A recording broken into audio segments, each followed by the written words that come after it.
आज महाशिवरात्र असल्यामुळे आम्ही समजे गेलतो महादेवाचं दर्शन करायला वैद्यनाथाला. तर आजी लईच मस्त गाणं म्हणू लागल्या राव.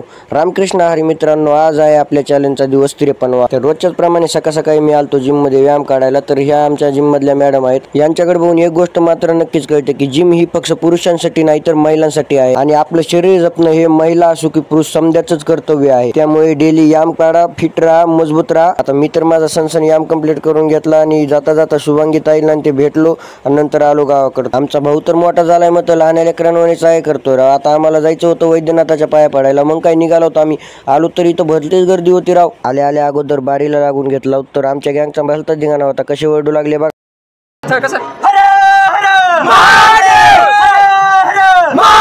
आणि आपला रामेश्वर भाऊ काय म्हणतोय तेवढं ऐकून घ्या एकदाच. भाई इथं गर्दी इतकी जास्त होती की या आजी आम्हाला भांडू लागले. आजी आम्हाला डायरेक्ट म्हणल्या तुम्ही जर माझ्या अगोदर दर्शन केलं की तुमची सुपारीच होणार नाही, डायरेक्ट लग्नच होणार. मग काय आम्ही खुशीनं आणखीन उड्या माकू माकू पुढे गेला आजीच्या. आजीचा नाद नाही करायचा. आजीले महादेवाच्या बारी बारी गाणे म्हणत होते. आणि आमचा भाऊ काय म्हणतोय बघा इकडं. आता माझा आत्मा तुझ्या, तुझा आत्मा माझ्यात. आता हे असं कुणाला म्हणू लागलं आम्हाला तर माहित नाही, पण मला वाटतं पोलिसांनाच म्हणत असेल.